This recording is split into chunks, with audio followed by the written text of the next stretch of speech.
Be ready. 5 seconds to go. Start. The debate on planning is a truly national occasion, and I am glad that honorable members have taken it seriously, even though there has been much criticism. We have got used to such criticism. First, it used to be on the very concept of planning. Fortunately, that stage is over, and we have come to a phase of development when all parties, I hope, approve of the idea of planning. Some have approved of some portions of the plan but have reserved their criticism for the manner in which many programs have been implemented. There are some who do not at all approve of the manner in which we plan. Now, obviously, each one of us stand for certain ideas and for certain methods of functioning. We have, after considerable thought and deliberation, decided on the sort of planning commission which we should have and the manner in which it should work. The planning commission consists of independent, non-party, non-political experts, but even they are not solely responsible for the plan. The plan is drawn up on the basis of numerous discussions with people at different levels from every single state, and finally, the plan takes its final shape in the National Development Council, in which all the chief ministers, many of them belonging to other parties, sit together and express their views. It is true that at these meetings there is also disagreement, not normally on the method of planning, but more about how much each state should get. We all know that none of our programs are adequate for our population's needs. At all times, there has to be a balancing between available resources and what our people need, what we think should be done for them, or even what should be done for one area or another. By and large, the plan is a charter of progress for the next 4 years.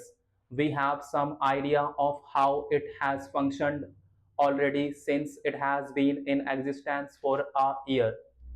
Although this formal discussion on the final plan is taking place, how we had a very fine discussion when the plan was settled in to draft stage.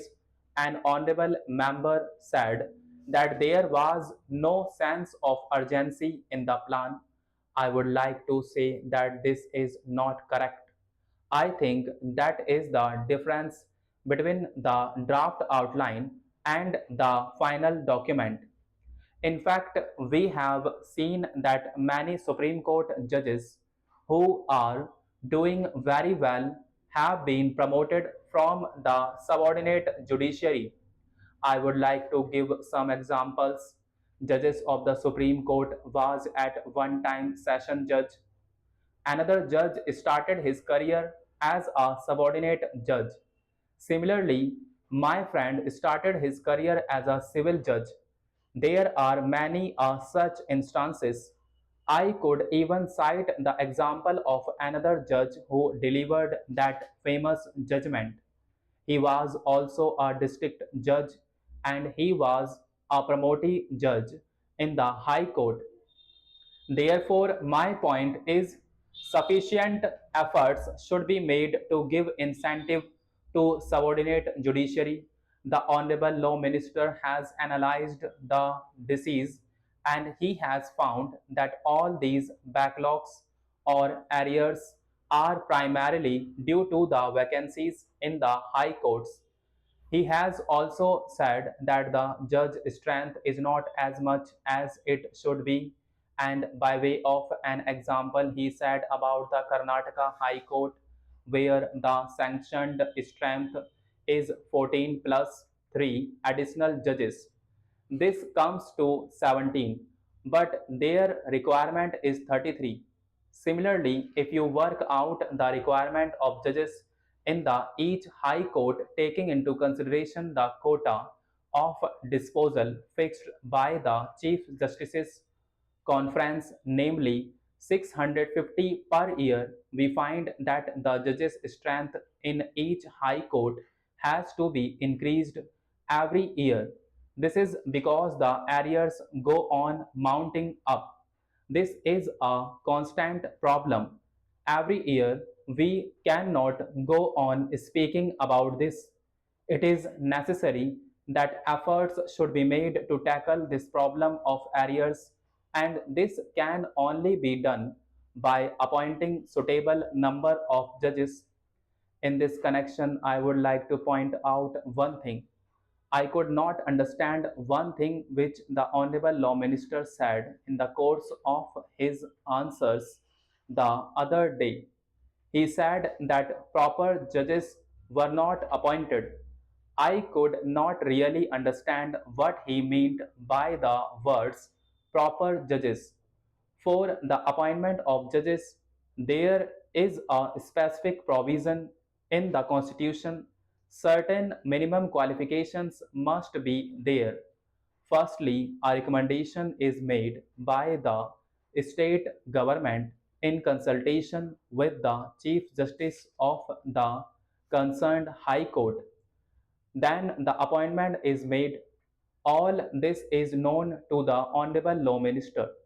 The same procedure has been followed.